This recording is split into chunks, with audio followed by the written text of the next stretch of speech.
Hi everyone, welcome to 929 Chapters. I am your host, David Z. Moster, PhD and Rabbi, and today we are going to be doing an introduction to the book of Genesis, and we'll be speaking about four topics: the name of the book, its place in the Bible, an outline of the book, and finally the divisions of the book. So let's begin with the name. In Hebrew, the book is called Bereshit, and this comes from the very first word in the book. Here we have in Reshit, in the beginning. In the beginning, when God created the heavens and the earth. Now, the reason ancient books, especially biblical ones, were named after the very first word is because they were scrolls, and there was no title page to a scroll, no book cover. What you had was a scroll, and you don't know what's inside. So what you would do is you would open it up, and the very first word is what you'd be able to understand is the entire book. So here, the word Bereshit tells you everything that's in this entire book. So that's how we get the Hebrew name, Bereshit. In English, the name comes from actually chapter 2, verse 4. Here we have the words, Ela, Toldot, Hashemayim, V'ha'aretz. These are the Toldot, the generations of the heavens and the earth, telling the story, the history of the world. Now, in Greek, the Septuagint, which was written in the first few centuries before the Common Era, the word for generations, Toldot, was Genesios. And so from Genesios, we get the word Genesis. Now, this is a very important word, and we're going to see later on in the outline just how important this word is according to some people. So that's how we get the Hebrew name of the book, and it's how we get the English name of the book. So let's go on to its place in the Bible. And this is actually the easiest, or one of the easiest, of all the biblical books. So it's because Genesis is the first book of the first section of books. So in the Hebrew Bible, the Tanakh, it's the first book of the Torah, the 5 books of Moses. If we look at the Protestant Bible, Genesis is the first book in the Pentateuch. And if we look at the Roman Catholic Old Testament, Genesis is the first book in the Pentateuch again. So really, we're starting at the beginning of the entire Bible when we start with the book of Genesis.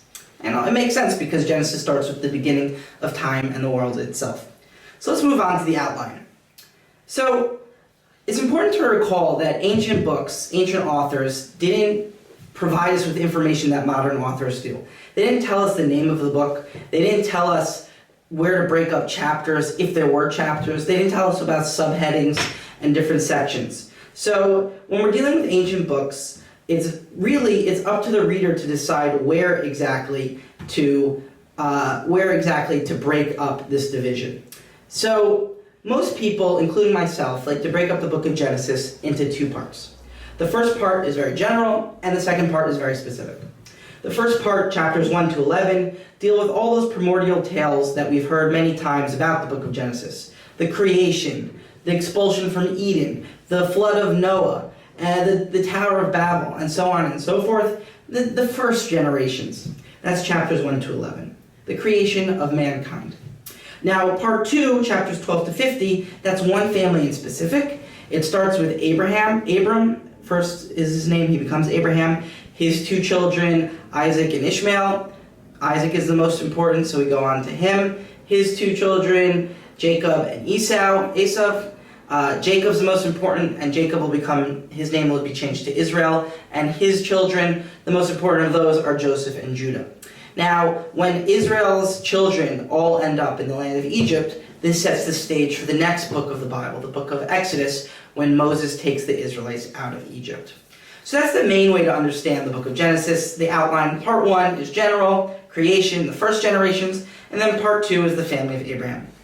Now, remember I told you to pay attention to that word Toldot, which led to Genesios, which led to the name Genesis. So I saw recently in a book by James McKeown, I hope I'm pronouncing that correct, that we can break up the book of Genesis based on the word Toldot, which appears 13 times. And what he does is he says that really the author of Genesis the editors understood the book to be 10 sections of generations. So we start with the generations, quote unquote, of the heavens and earth, and then we go on to the actual genealogies and stories of Adam to Noah, from Noah to Shem, from Shem to Terach, and Terach is Abraham's father, so he's Abram's father, and then Ishmael, Isaac, Esau, and Jacob. So this is kind of understanding the book as a book of generations, which is a good way to understand the book even if you don't accept that two-part division, but I actually prefer kind of going from the general to the specific. Both ways are fine. So now let's move on to part 4, the divisions of the book in the history of interpretation. So the first way to divide the book was by Jews. As early as the Talmudic period, we know that ancient Jews have been reading the Chumash, the Torah, the 5 books of Moses, the Pentateuch. They've been reading it every week in synagogue. And to this day, Jews still read it every week in synagogue. And the one way to break it up into parshiot, which are sections for reading, are Bereshit, Noach, Lech Lecha, Vayerach, Vayisara, Toldot, Vayitze, Vayishlach, Vayeshev, Miketz, Vayigash, and Vayechi. And if you ever buy a Jewish printed Bible, you will see that these parshiot is one way to break up the book of Genesis. Now, in ancient times, and as well as in modern times, people have been breaking up these 12 into 12 times 3, so it's about 36, but that gets a little more complicated. After this first way of breaking up the book, the Masoretes, who were the people who transmitted the Hebrew Bible, so beginning in the 7th century, around there, give or take a few centuries, the Masoretes were the ones who put in the vowel dots and so on and so forth.